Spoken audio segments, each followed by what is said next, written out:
भेष बदल के आना हुआ। एकदम से दशानन रावण ने बहरूपिया का भेष बनाया और साधु फकीर बन गया।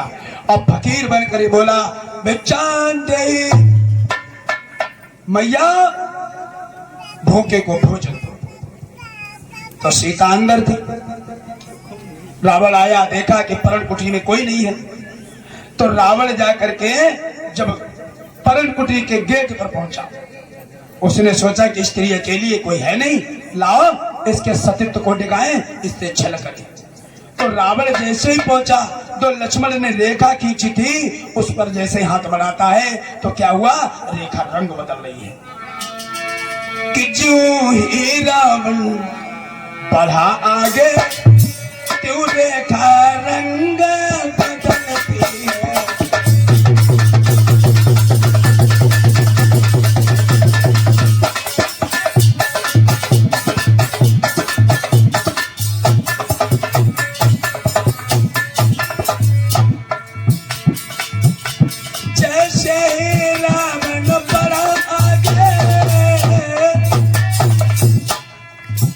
देखा त्यों रेखा रंग बदलती है। क्योंकि रावण बड़ा विद्वान था। रावण ने सोचा इच्छा पूर्ण, रावण ने सोचा इच्छा पूर्ण ये मरण प्रतीक करती है।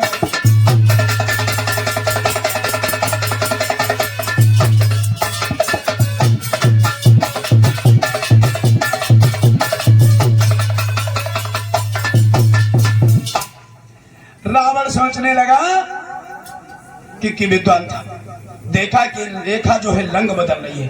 तो रावण ने सोचा कि अगर हम अपनी इच्छा से इस रेखा का उल्लंघन करके अगर जबरदस्त कुटिया में प्रवेश करना चाहा, अरे रावण सीता का हरण कैसा, यहां तो तेरा मरण हो जाता।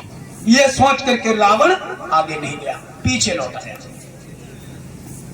देखा कुटिया सामने है, एक बड़ा सुंदर वृक्ष है जहां पर राम बैठते थे, आसन लगाते थे। तो जाकर के उसी वृक्ष के नीचे बैठ गया, कमंडल रख लिया और आराम से बैठ करके जाप करने लगा। तब तक सीता मैया संध्या के लिए, मध्याह्न के लिए जो भोजन रखा था, जो फल रखे थे दोपहरी के लिए, तो सुबह तो पा लिया था नाश्ता और दोपहरी के लिए रख लेते। तब तक आ गया मृग। अब हिरण के चक्कर में वे फल वैसे ही रह गए, वे किसी नहीं खाई पाए भब्बर में। तो वही जो मध्याह्न काल के लिए, दोपहरी बेला के लिए जो फल रखे थे, वो डलिया में लेकर के सीता आई। और सीता मैया जब लेकर के आई, बोली महाराज ऐसा करो, मुनिवर आओ और ये भिक्षा ले जाओ। दशानन रावण कहने लगा, हे माई देवी, हम बंधी हुई भिक्षा नहीं लेते। सीता बोली मतलब? बोले बेटी अगर तुम्हें भिक्षा देनी है तो तुम घर से आओ और हम जहां पर बैठे यहीं पर आ जाओ, हमें भिक्षा दे दो। क्योंकि अब जब हम एकांत में बैठ करके आसन लगा लेते हैं, फिर मैं ब्रह्मा की भी नहीं सुनता हूँ, मैं किसी की नहीं सुनता हूँ। फिर अतिथि को देना है तो देता है, नहीं तो हम विमुख ही चले जाएंगे। तो सीता ने सोची, एक तो हमारे पति देव वैसे परेशान, प्रथम भगति सन कनकर संगा तू शरीरति मम कथा प्रसंग। सीता ने सोची कि बड़े सौभाग्य होते हैं जब संत के दर्शन होते हैं। और सीता ने सोची, गृहस्थ आश्रम का पालन करने के लिए सीता सोचने लगी कि अगर जो महात्मा जो घर से चले गए तो बड़ा अनर्थ हो जाएगा। अब सोचने लगी क्या करें, हम रेखा से बाहर जाए या ना जाए, दुविधा में पड़ गई। सोचने लगी अगर देवर की तो चलो घर की बात है, देवर की या न रहे या ना रहे, लेकिन मैं गृहस्थ आश्रम का पालन अवश्य करूंगी। और गृहस्थ आश्रम का पालन करने के लिए सीता ने लक्ष्मण की रेखा को पार कर दिया। जब लक्ष्मण की रेखा को पार दिया, एक बार स्त्री अपने घर की रेखा पार कर जाए तो संसार में दोबारा उसका चरित्र बचता नहीं है। आज जैसे ही सीता ने रेखा को बाहर किया, दशानन रावण का वही भौकाल था, बैठा है साधु वेश में। और जैसे सीता बोली महाराज लो भिक्षा, तो इच्छा इच्छा कौन देखे, दलैया इला नहीं देखी, सीधे ही सीता का हाथ पकड़ लिया और बोला, ए सुंदरी, तुम जानती हो मैं कौन हूं? मैं रावण, लंकापति। अब मैं तुम्हें अपनी लंका ले जाऊंगा।